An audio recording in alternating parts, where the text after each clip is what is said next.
What's going on, everybody? Welcome back to the channel. So it's been a while since we did a currently reading video on this channel. It's been kind of difficult to get out more than, one video between every rewind.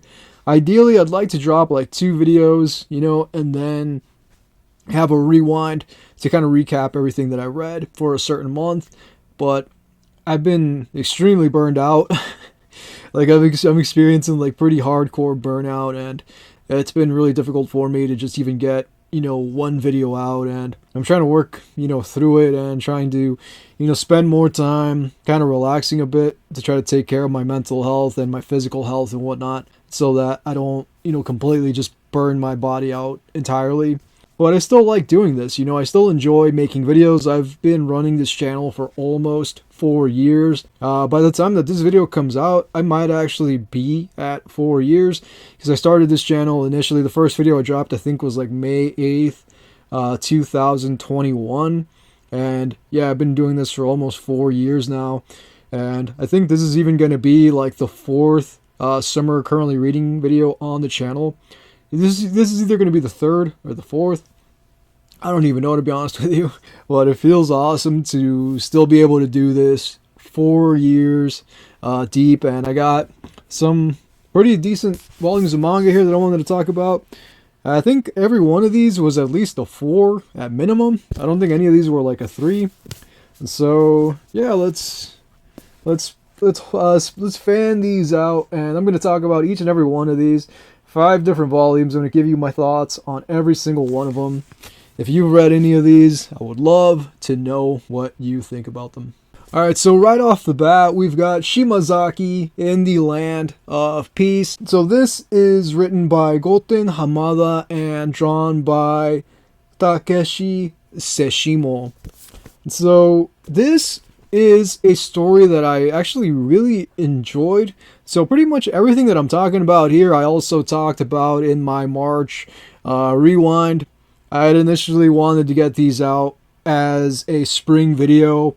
Like, that was, the reason that I'd read them in March. I was hoping to have read them a little bit earlier, and it ended up just not even happening.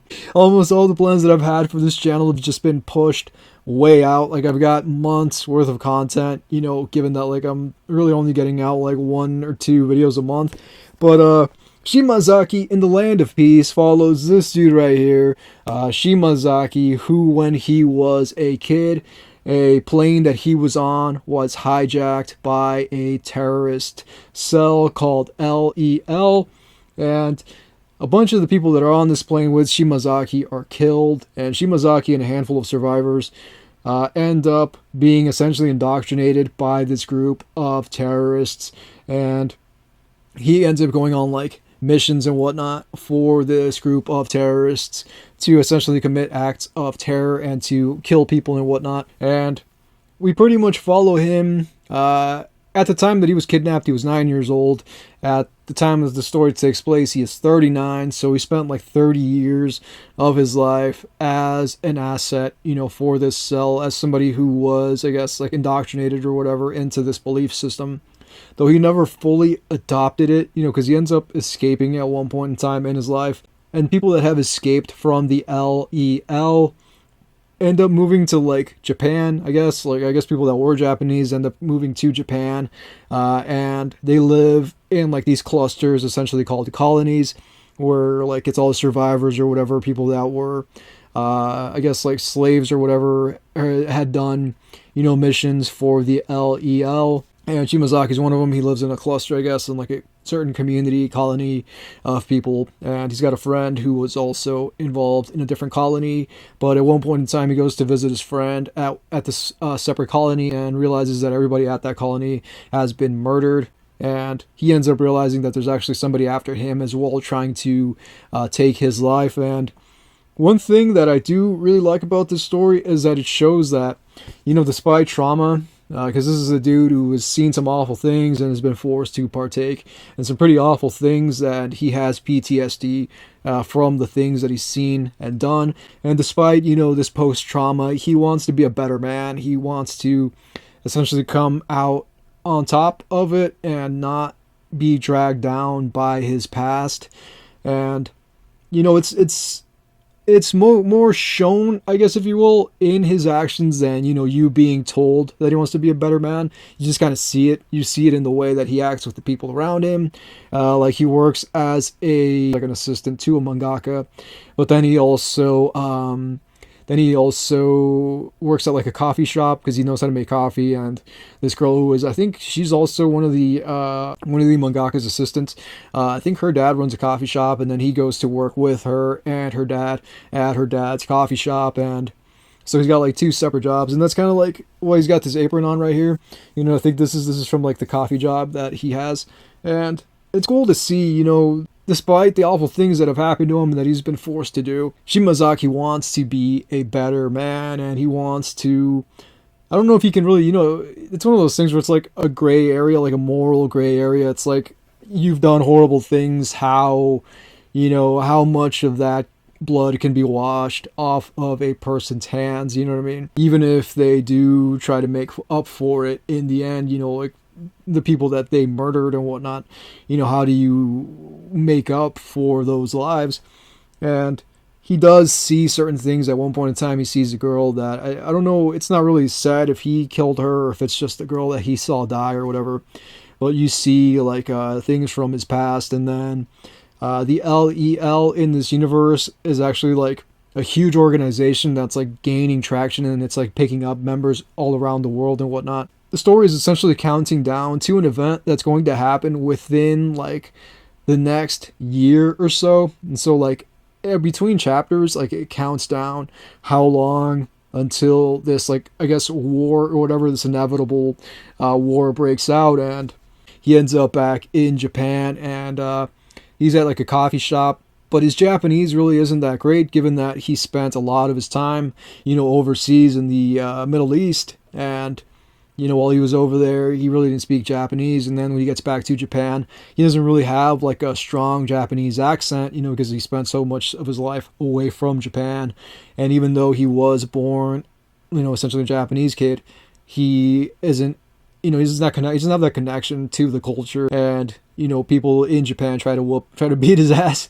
And people in Japan try to like, they try to beat him up, you know, for not being able to speak Japanese, but he ends up giving them the slip.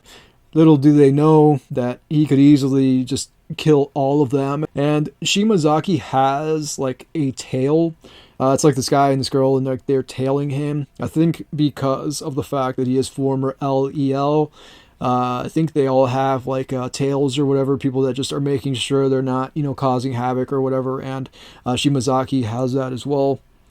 And overall, I really like this story a lot. Like, you see different elements of, you know, peace. You know, like it says, you know, like in the land of peace. And there are different factions at different points in time. Like, you see this old lady who had, you know, tried to start a revolution at one point in time. And, like, she'd fallen in love with this dude who was, like, a false revolutionary. Like, he pretended to be a revolutionary. And then he pretty much led everybody that she loved astray, and I think sold everybody out, and becomes like a politician, having sold out everybody that, you know, was involved in this group that she was also involved in. She wants to take revenge on this dude at one point in time, and Shimazaki essentially impedes her taking revenge on this guy. But her story, the way it's painted and whatnot, the way like almost all of this thing is painted is really awesome. There's this other character named Ogata who I really liked a lot. She lives in like squalor. She has trash bags everywhere. She is like she's like a shut-in, kind of like a hoarder.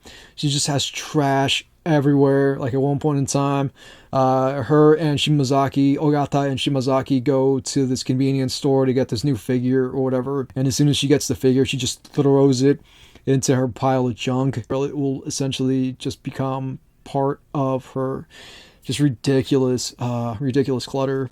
This is a solid read. I feel like I've said everything I needed to say about it.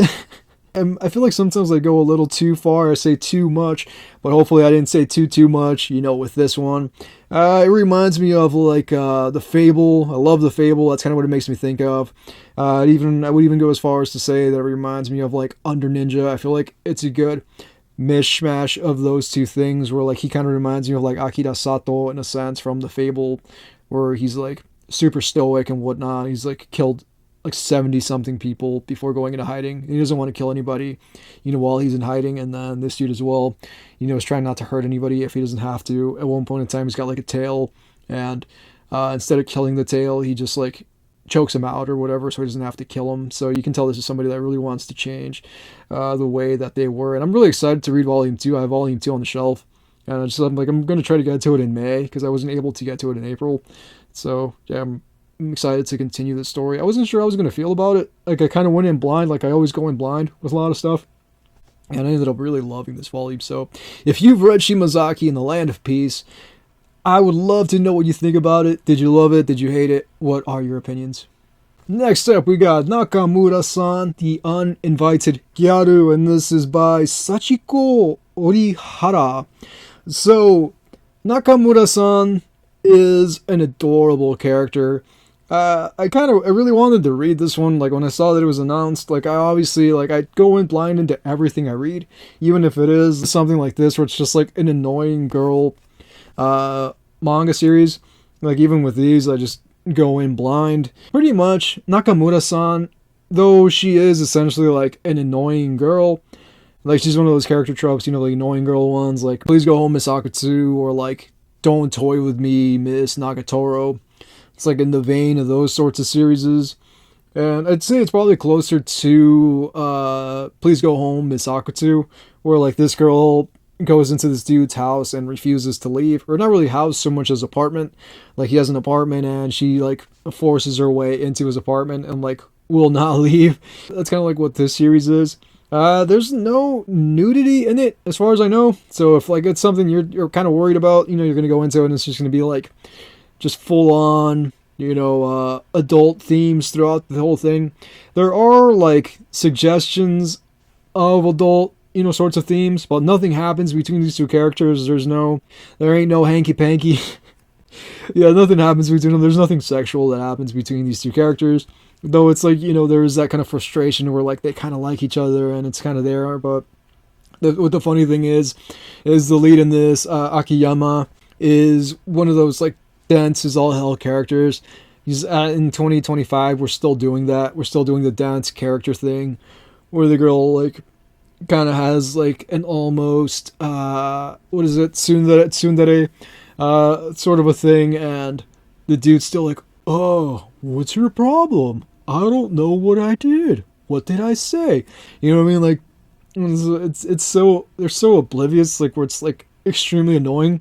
And that's kind of this dude too. And what's funny is like all these series always have like, and I've talked about this before in other videos. A long time ago, I did a video called I've Been Reading Rom-Com Manga.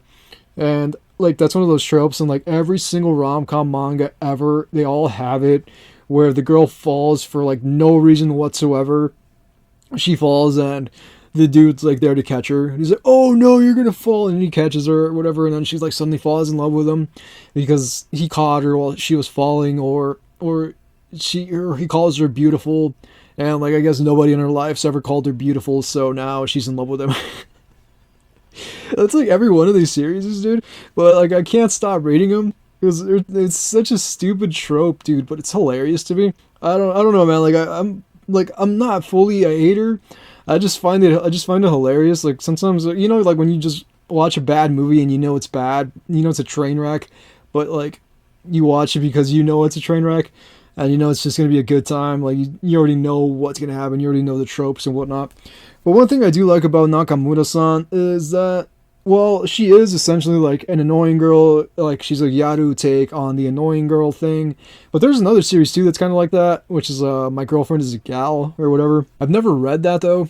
But with this series, there's something definitely different about Nakamura-san, in that while she is essentially a Gyaru, she is also like a secret otaku. Though I don't know if it's like a deep secret, but she does have like, well, within this universe, there is a character named Princess Riruru, who is kind of like this universe's Sailor Moon, and she's got like the staff or whatever, that Sailor Moon has, the magical girl wand or whatever that Sailor Moon has.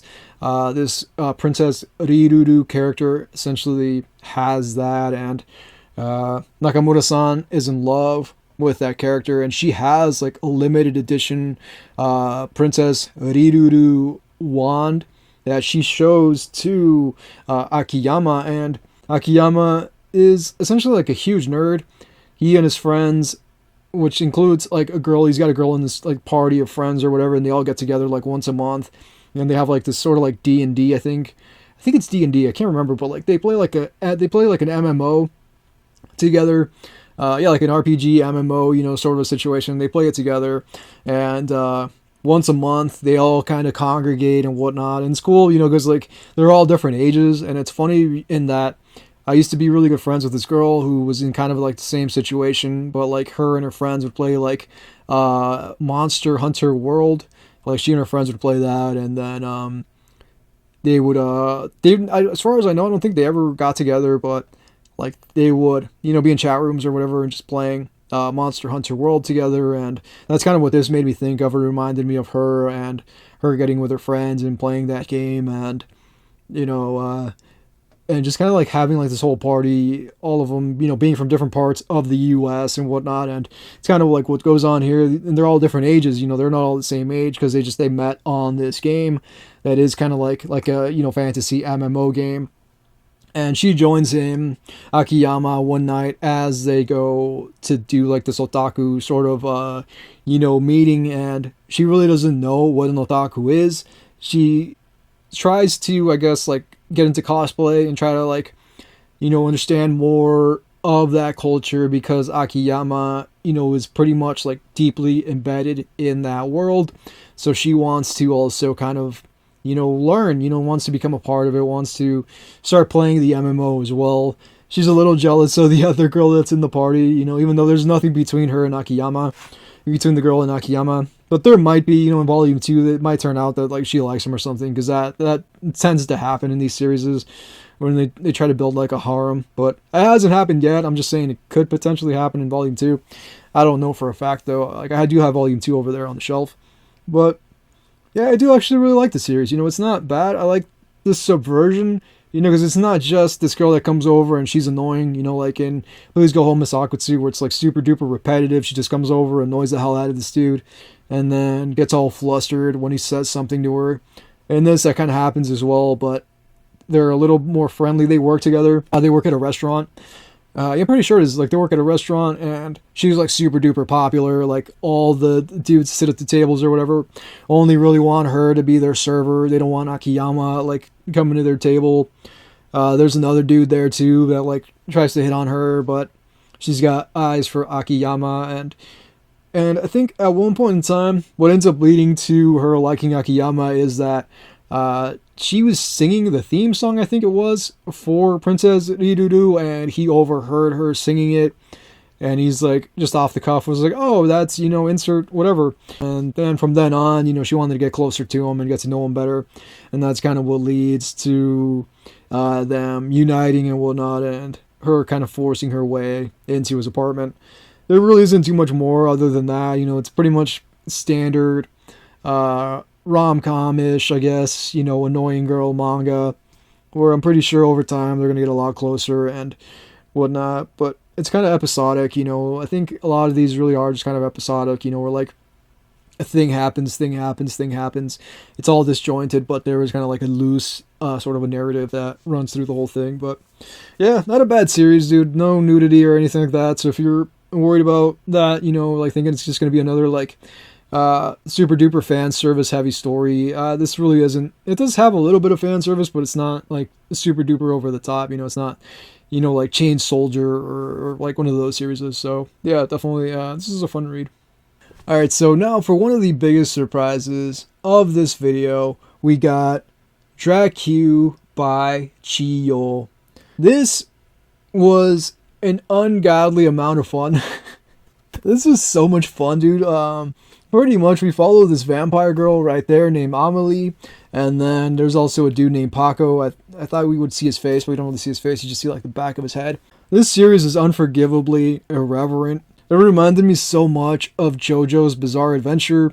Like, there's no way in hell this is not influenced like 1,000% by JoJo's Bizarre Adventure. what's hilarious with this series is that pretty much she's like over 100 years old, but she's a teenager or whatever, and within this world, vampires and werewolves have like this tenuous sort of agreement that they won't drink human blood directly from the source, and it's a pact that is essentially broken by a certain werewolf at one point in time in the story. There are like a set of rules that the vampires in this world have to follow, and I'm not going to remember them all, so I wrote them down. I wrote down the rules because I want to read them because I think they're hilarious, because every one of these rules is like immediately broken within like the first 50 pages of the volume, and it shows as each of the rules is being broken, and it's hilarious how it all just involves like Amelie and Paco, and like she breaks every one of those rules, you know, in her quest for love with this human character. But these are the rules, and I wanted to just read them to you real quick. It's not like a huge spoiler or anything, like it pretty much just happens right off the bat in the story. So these are the 5 rules every vampire must follow to cohabitate with humans. 1. No romantic attachments to prevent bloodlust. 2. No direct contact to hide coldness of dead skin. 3. No physical exertion to prevent wings from unfurling. 4. No crying to prevent pupils from glowing red. And finally 5. No smiling to hide the fangs. And so, yeah, pretty much all of this just happens. It's broken. All of these rules are just broken immediately, and it is absolutely hilarious, dude. I love this first volume. I ordered volume 2. I've got volume 2 on the way. But yeah, dude, this was just non-stop. Like pretty much from like right when it kicks off to the end of the first volume, just had me rolling. I could not stop laughing, dude. It was just an absolutely bonkers ride, start to finish. Like the characters, you can't take anybody in this whole volume seriously. Like this is a little bit of a spoiler, but I don't think it's like a huge deal. There's a girl who is a werewolf, and there's kind of like a love triangle between the 3 of them, like her, Amelie, Paco, and this girl that is a werewolf. And we meet Amelie's parents at one point in time because they realize that she has essentially become in love with a human, and they want to meet the human with whom she's fallen in love. And Paco is a sort of delinquent. You know, he's like that school's delinquent, and he single-handedly takes on delinquents from other schools and just beats the living hell out of them, you know, just by himself. And it's super duper funny, and like she sees this part of him and she loves it. Like she loves that he's a delinquent, you know, even though like, you know, he may never be like a good provider, given that, you know, he's essentially potentially going to be in and out of jail or prison or whatever. But she still, I guess, doesn't really care. She just likes him anyway. And part of the reason she likes him is when he was a lot younger, because she's like way older than him. When he was a lot younger, like 10 years ago or something in the story, he had saved her from a werewolf, and ever since then, you know, she's been in love with him.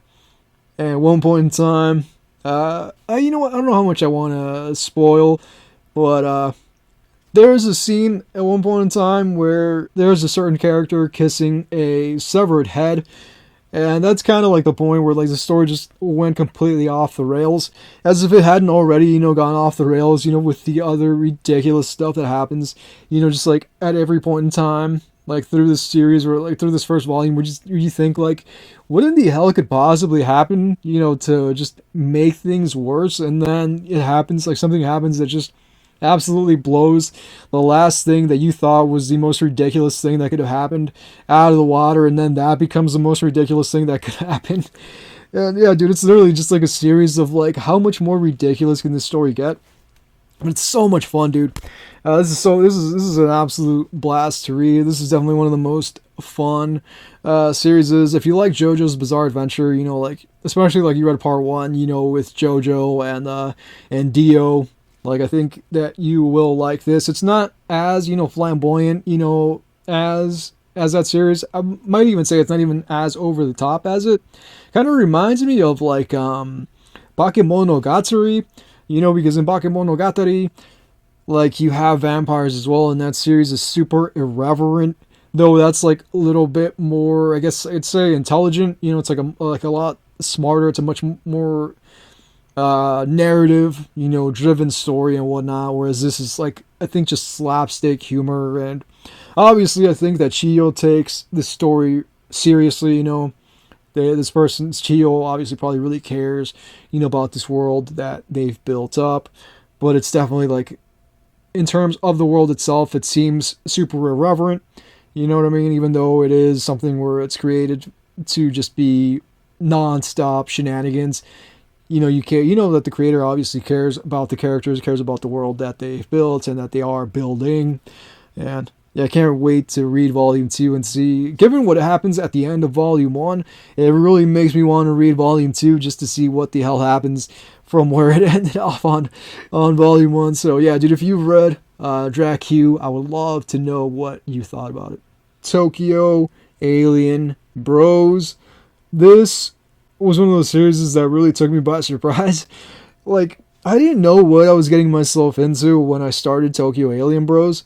Like, this is up there with DRA-Q, where I did not expect this to do the things that it did, and I did not expect it to do certain things as quickly as it did and to get as freaky as it did. Like, oh man, like, how much can I say, given that this is YouTube, and YouTube is getting stricter and stricter each and every day with what's allowed on YouTube and what isn't allowed on YouTube. So pretty much, like, we follow these two brothers right here, Fuyunosuke and Natsutaro. And I should have said, obviously Tokyo Alien Bros is written and drawn by Keigo Shinzo. Should have gotten that out first, but in my excitement to talk about this thing, I kind of jumped around a little bit. Yeah, pretty much, like, really early on in the volume, this dude drinks a certain secretion of the human body that we, as human beings, refer to as number one. And it isn't from his own body that he drinks this secretion. And it happens extremely early on. And I was not expecting it whatsoever, and it was really gross. But it was hilarious, and it came so out of left field, dude. This series is such an enigma, because, like, I went into it blind. I always go into everything blind. Everything that I read for this video, I went into not knowing anything about it. I didn't watch anybody talk about it in videos. Typically, when I'm going to talk about something in a video, I don't watch other creators talk about that thing. If I know somebody else made a video about it, I'll wait until I do my video and talk about it in my video before I go and watch that person's video. It doesn't matter who it is. It's nothing personal. It's just that I kind of don't like to have other creators' thoughts and opinions in my head about a thing. I like to go into it and kind of formulate my own opinions. And Tokyo Alien Bros is one of those series that I'm glad that I didn't know anything at all about it going in, because I ended up, enjoying it that much more because of it.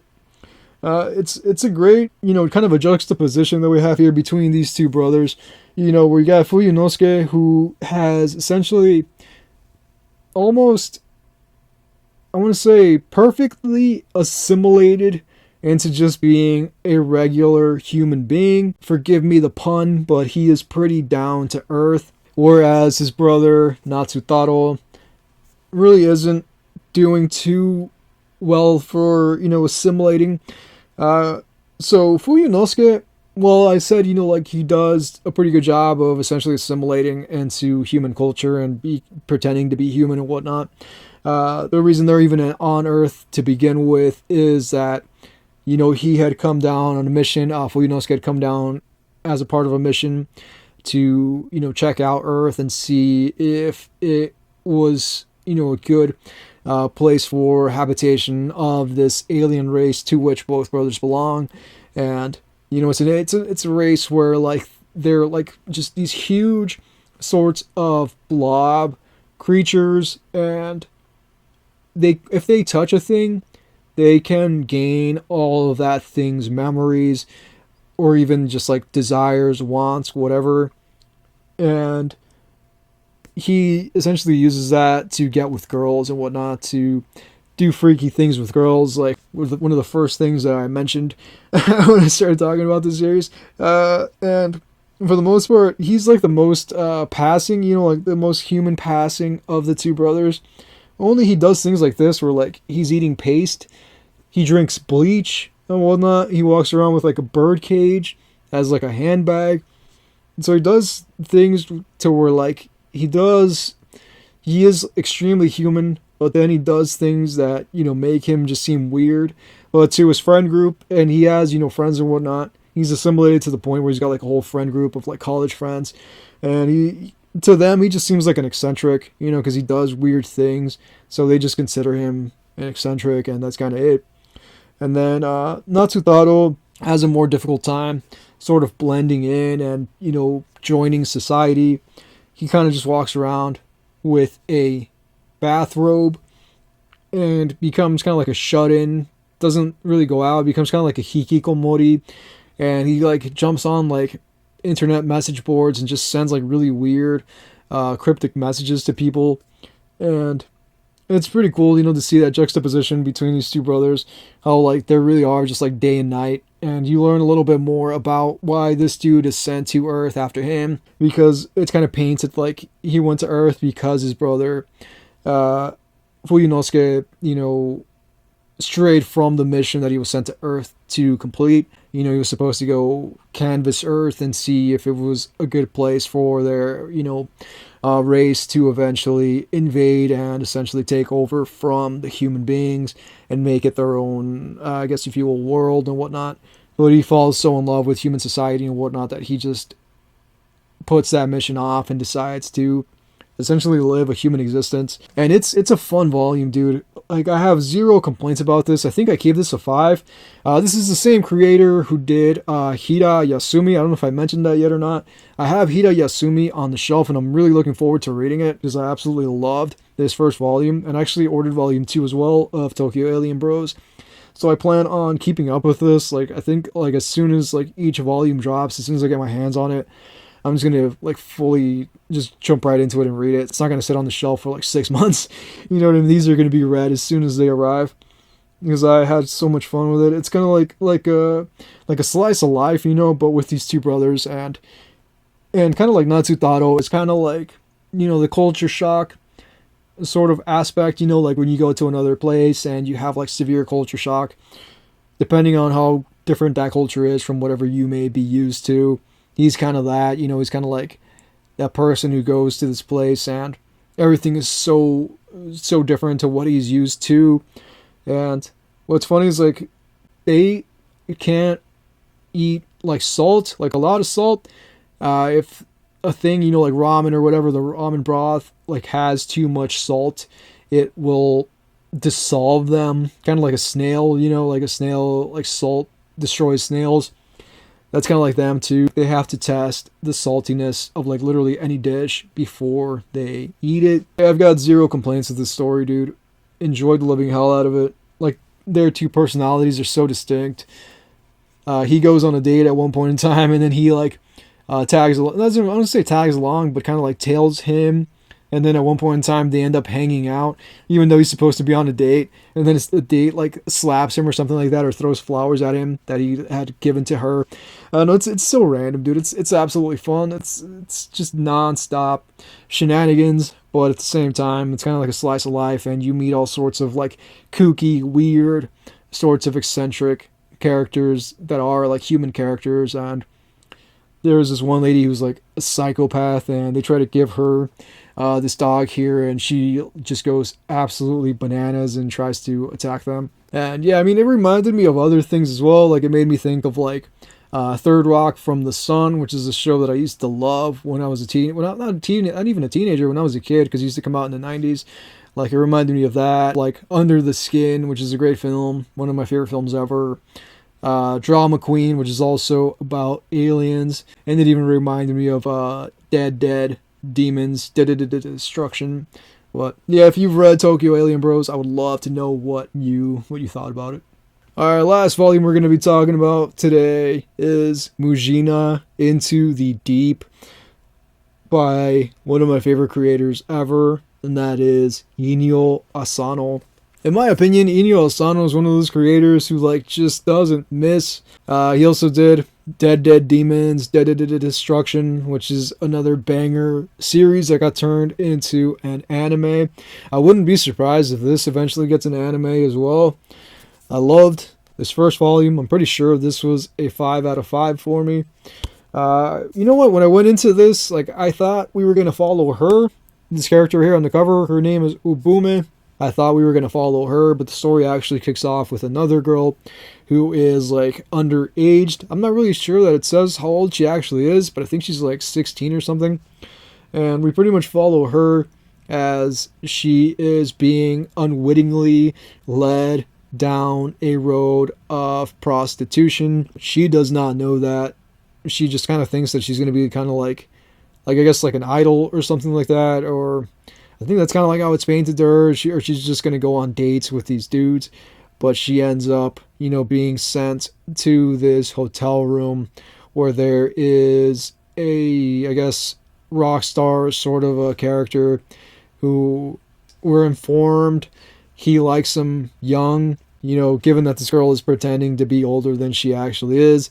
At one point in time, she kind of confesses that, you know, she is a lot younger, but thankfully nothing happens to her. There is a moment where, like, it's seeming like she's about to be SA'd, but Ubume, who is something in this series called a Mujina, doesn't so much save her as much as she's there to take out someone else. Or no, I'm sorry. She's supposed to be protecting, I think, the Rockstar dude or somebody in that room. She's supposed to be there to protect them. And then this other Mujina, who's a little younger than her, ends up trying to take out one of the people in the room. And it's a pretty wild story where I honestly, like, I thought her name was Mujina. When it said Mujina Into the Deep, like, I thought her name was Mujina and, like, she was the lead character of the story, but there's, like, a bunch of different characters that are, you know, present throughout the story. There's her, there's that girl who, you know, pretended to be older than she is, who pretended to be 18. We also follow a guy who is in the production of manga, and he is, like, super out of touch, you know, with the people with whom he works. For whatever reason, like, he keeps up with his stepson, who's no longer a stepson because, like, he and the son's mom broke up or split up or whatever, got divorced.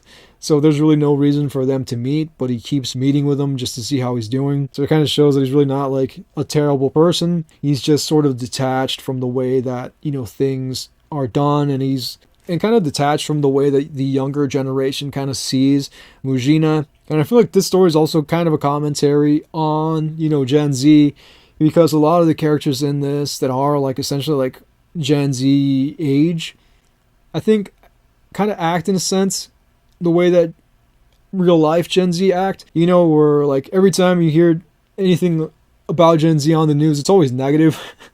And it's so lame, dude, because, like, I work with a bunch of Gen Z dudes, and they're, like, some of the nicest guys out, and they're some of the hardest working dudes out. And the funny thing is like, when I was a teenager, not so much a teenager, but, like, when I was in my 20s, it was millennials are this, millennials are that, you know, and then now it's the Gen Zers, you know, Gen Z's this, Gen Z's that, and they always try to paint whatever generation, you know, in a negative light. You know, like, a long time ago in the 50s, it was the Beat generation. You know, the Beat generation, they were all bums. And then in, like, the 70s, you know, everybody was a hippie and they were all bums. And then, you know, and then in the 90s, the Gen Xers, they were all bums. And then millennials, we were all bums. And now Gen Z's all bums. Like, every generation, dude, is a bum, according to maybe not the generation prior, but the generation prior to that generation. Because me as a millennial, like, I don't criticize Gen Z at all. Like, I have nothing against Gen Z. I've worked with a bunch of dudes who are Gen Z, and I feel like that's kind of what's going on here, where, like, you have a dude who was essentially, like, a Gen Xer, kind of criticizing, like, the Gen Z thing, and Mujina is kind of like a part of this Gen Z. It doesn't really explain in the story what Mujina are, but it does kind of, like, hint at it. It throws in different things where, like, pretty much if you're a person that hasn't been augmented whatsoever to become a Mujina, you have to carry around a card identifying yourself as a human being and not a Mujina. And if you are a Mujina, you can't take public transportation.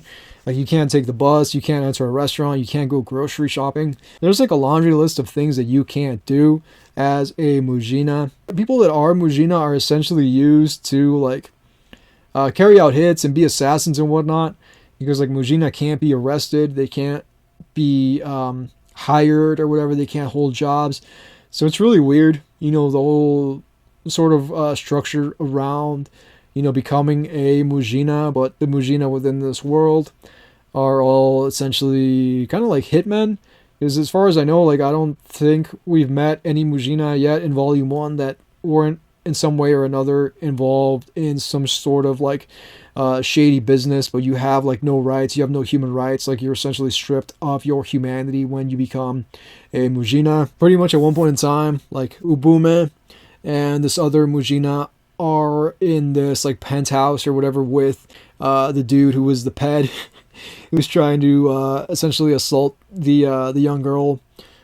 And they kind of like go toe to toe, her and this other Mujina who is like also an idol or whatever. Like, they go toe to toe, and that girl almost kills Ubume, but doesn't kill her because she wants Ubume to like scream in pain or whatever, or to like beg for her life, and she doesn't give her that. She doesn't beg for her life. She just kind of tells her to like get it over with, and she grows bored because she likes suffering. She wants people to suffer as they die. So instead, she just like kind of like lets Ubume go, but keeps tabs on her so that she can then like, I guess, attack her later and potentially finally get her to scream the way that she wants, because she is a raging psychopath. And I don't know, dude, like, I think what I love about this is it's like core Inyo Asano. Like, I was also thinking while I was reading it, like, it's probably a good idea to not get too attached to any of the characters. If stories like Goodnight Boon Boon, or even like Dead Demons, Dead Destruction, have taught us, those stories have definitely taught us to like not get too attached to any of Inyo Asano's characters, because literally anything can happen. I definitely have that feeling with Mujina. I don't think she's gonna die, because I feel like she's too important to the story for her to die, but I feel like some of the other characters could potentially be taken out. I really do like the characterizations. I like the character connections. I like the way that everybody is sort of painted, I guess, if you will, like the way that they mesh and the way that they clash and whatnot, and the fighting is solid. I think this is pretty much the first series that he's done, that Inyo Asano has done, that has like action and whatnot. I think all these other stories are just like introspective, like maybe Dead Demons, I guess, would be the closest to this, where there's like a bit of action in that, and it's super brutal, violent, gory action, and some of it's like just awful, I guess, if you will. I'm gonna eventually talk about Dead Demons in a video, and yeah, there's parts of Dead Demons that are just like super awful, and like makes you like just bummed out because of how cruel people can be and whatnot. And I don't want to say too much about it yet, because like I want to cover it in a video. I kind of get the same feeling from this, just like how cruel people can be, even after they become Mujina.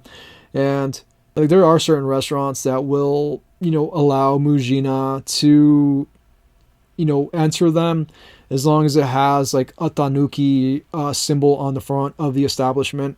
Mujina are allowed to enter, because Mujina really aren't allowed to enter restaurants or enter like stores or grocery stores, whatever. Like I said before, they're not allowed to take public transportation. They pretty much hang out on top of like rooftops and whatnot. And yeah, it's definitely a series that I didn't read it, when it ended up on the Viz app. I think it ended up on the Viz app, and like you can read it on the Viz app.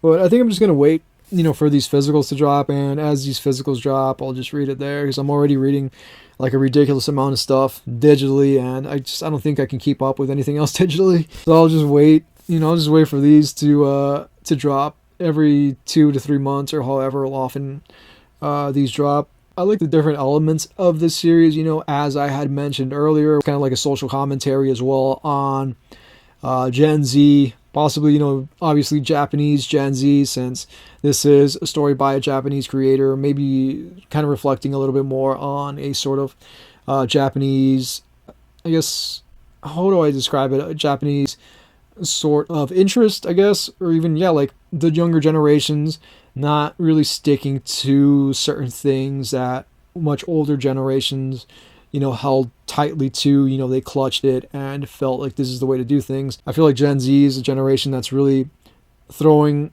tradition out the window. And it's probably like the first generation that's really decided to just not stick to and conform to a lot of norms that were held by former generations. And I think that that's kind of like a commentary on this, because as much as that is a thing in Japan, it's also a thing here in the US. So yeah, I do like stories that do have social commentary, and this feels like one that's like rife with social commentary. And the action is solid, the artwork is solid. I love the character, the way the characters all, interact with each other, and I want to see where the hell it's going to go in the future. And yeah, this was a 5 out of 5 for me, so I'm excited to see what the hell Volume 2 is going to bring, and I'm sure that's also probably going to end up being another 5 out of 5 for me. Alright, so that is everything I wanted to talk about for this video. Before we close it out, I'm going to go down the line and really quickly recap everything that we talked about, and then we will close it out completely. So right off the bat, we got Shimazaki in a Land of Peace. If you want to read a story about a dude who was essentially suffering from like PTSD because of awful things that he's seen and done, but wants to become a better man, Shimazaki is your story. If you like annoying girl manga with some heart, and a character who I think could potentially grow on you over time, I think you might enjoy Nakamura-san, the Uninvited Gyaru. If you want just like an absolutely outrageous time, a story that's super duper JoJo's-esque, I think you will love DRA-Q. It is so much fun, so hilarious. Tokyo Alien Bros, slice of life story, but about aliens. Super disgusting at times. Absolutely disgusting at certain times, but just such a great read, dude. I highly recommend this. This is so much fun. And then I'd say this is probably my favorite read of the whole lot. This one, I wrote a lot about this one. I wrote like 2 pages of notes to cover within this video about Mujina. So this is definitely the strongest one of the lot. This is my favorite of the 5. If you enjoyed any of these other ones more than this, that's totally cool. We all have our differing opinions. And I've said it before, I say it all the time, that I think it's awesome that we all like different things. We don't all share the same opinion about certain series. I may love something that somebody else hates. Somebody else might like something that I just couldn't finish, couldn't get into or whatever. But I loved all of these. These are all solid. These are all, in my opinion, pretty good reads. And I picked all of these to read for this video. I hadn't read them prior to doing this video. I mean, I hadn't read them prior to, orchestrating this video. Like when I do these videos, like I'll pick 5 series that I think would be cool to talk about, and then I read them for that video. So whether I like a series or not, I'm still going to read it towards a video if I had set out to do that in the first place. And then I would just say that like I didn't like it or whatever, I didn't finish it, because I did that with one series a long time ago. There's one series that I read for a currently reading video that like I couldn't even finish because I just hated it. And I forgot what it's even called. It's like White Mage or something. Doesn't want to raise the hero's level. I don't know. It was terrible. It was really awful. One of the worst things I've ever read. But yeah, that's it. That's all I got for you. Thank you so much for hanging out with me. I hope that you enjoyed our time together. If you enjoy what I'm doing here and you want to support me, you can do so by heading over to Patreon and becoming a patron for $2 a month. It supports the channel. It means the absolute world to me. If you don't want to, you don't have to. It's not going to make any difference. I'm still going to drop the same content that I've been dropping for the almost, 4 years. Probably 4 years by the time that this video comes out. So, yeah, that's all I got for you. Please take care of yourselves. Thank you so much for spending an hour and change with me. I'm sure there's other things you could have been doing, but you chose to spend that time with me, and it means the absolute world to me. Whatever you got going on, if it's the middle of the day, the middle of the night, I hope that you are doing well. Please take care of yourselves.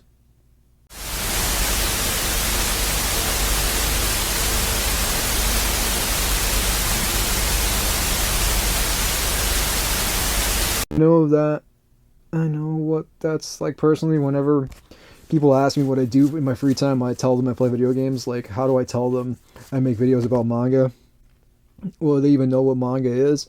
Well, I have to explain it. And the thing is, I barely even game. It just feels easier to say I game all weekend than even though I'm editing videos and reading manga for videos. Even though literally almost every waking moment of my existence I spend, reading manga and editing manga videos for this channel. All right, let's do it.